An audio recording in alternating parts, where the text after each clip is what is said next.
Токтогул районунун Мазар Суу айылындабыз. Ошол жака конокко келдик эле. Конокко келгенден кийин үйгө келгенге туура келип калды. Ушул жерде өсүп, ушул жерде чоңойгонбуз.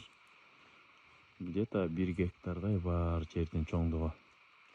Илгери элдин баары огород айдап, огород менен окат кылчу эле. Ошол убакта ушул жерлерди иштетчү элек. Андан бери канча жылдар өтүп кетти. Азыр ошо иним карап атат ушул жерде. Иним ушул жерде жашайт. Сарай, үй. Апам ушул жерде жашайт. Тоо, таза аба, малке, сарай, кой, уй, чөп-чар, эртең менен эрте тиригилик.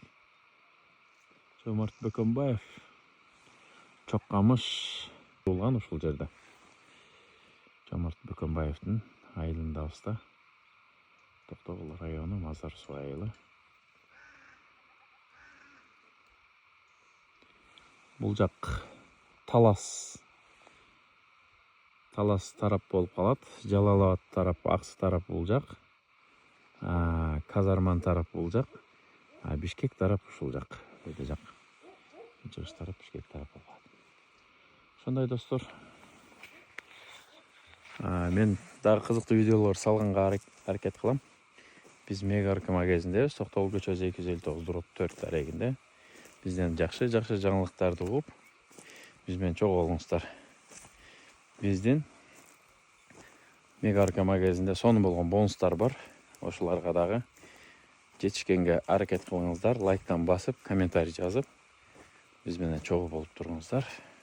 Мен дагы сонун жаңылыктарды бардык сонун нерселерди чыгарып турганга аракет кылам. Бул жак кичине суугураак экен. Куртка менен жүрөбүз азыр. Ошондой достор. Дагы бир сыйра көрсөтөйүн бул жакта. Жерин аянты где-то 20 сотуктай болсо керек сарай менен жери. Бул жак өзүнчө 1 гектардай экен. Тосулуу экен да. Барды көптөн бери келек болчумун, жазында келген бойдон эми келдим. Кандай болгон күндө да мурунку жүргөн жерди сагынасың.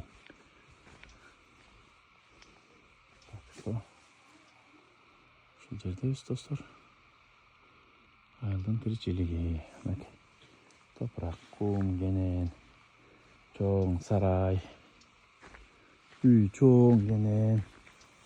Ушунун баары шаарда болсо, Бишкекте. Кандай болот эле? Комментарий жазабыз достор. Жакшы комментарийлерди жазып, бонустардан алабыз. Келе бериңиздер. Күтөбүз барыңыздарды.